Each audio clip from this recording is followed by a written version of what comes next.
Hello guys, ഇന്ന് നമ്മൾ ഈ ഒരു അടിപൊളി പെൻ സ്റ്റാൻഡാണ് ഉണ്ടാക്കാൻ പോകുന്നത്. അപ്പോൾ ഇതിന് നമുക്ക് പേസ്റ്റ് ബോക്സ് വേണം. പേസ്റ്റ് ബോക്സ് ഇല്ലെങ്കിൽ നിങ്ങൾക്ക് ബിസ്ക്കറ്റിൻ്റെ ബോക്സ് ഒക്കെ എടുക്കാവുന്നതാണ്. പിന്നെ നമുക്ക് A4 ഷീറ്റോ കളർ പേപ്പറോ വേണം. ഞാനിവിടെ കളർ പേപ്പറാണ് എടുക്കുന്നത്. അതിനുശേഷം ഇതൊന്ന് മാർക്ക് ചെയ്തെടുക്കണം. കാരണം നമ്മൾ കട്ട് ചെയ്യുമ്പോൾ നമുക്ക് കറക്റ്റ് മെഷർമെൻറ്റ് വേണമല്ലോ.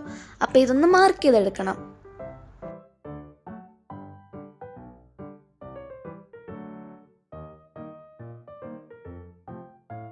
അത് കഴിഞ്ഞിട്ട് നമ്മൾ മാർക്ക് ചെയ്ത സ്ഥലത്ത് കട്ട് ചെയ്യണം.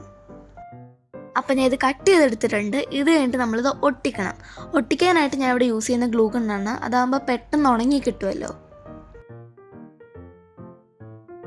അപ്പോൾ ഒട്ടിച്ച് കഴിഞ്ഞിട്ട് നമ്മൾ കളർ പേപ്പർ എടുത്തിരുന്ന് കവർ ചെയ്തെടുക്കണം. അടുത്ത സ്റ്റെപ്പ് ഓപ്ഷണലാണ്. നിങ്ങൾക്ക് ഇല്ലയെന്ന് വെച്ചാൽ സാധാ സ്കെച്ച് പെൻസ് യൂസ് ചെയ്ത് ഡെക്കറേറ്റ് ചെയ്യാം. ഞാൻ ഇവിടെ സ്റ്റിക്കേഴ്സ് യൂസ് ചെയ്ത് ഡെക്കറേറ്റ് ചെയ്യുന്നുണ്ട്.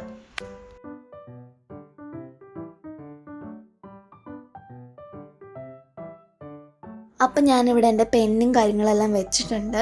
ഇതാണ് അതിൻ്റെ ഫൈനൽ ലുക്ക്. ഇഷ്ടപ്പെട്ട ലൈക്ക് മറക്കല്ലേ.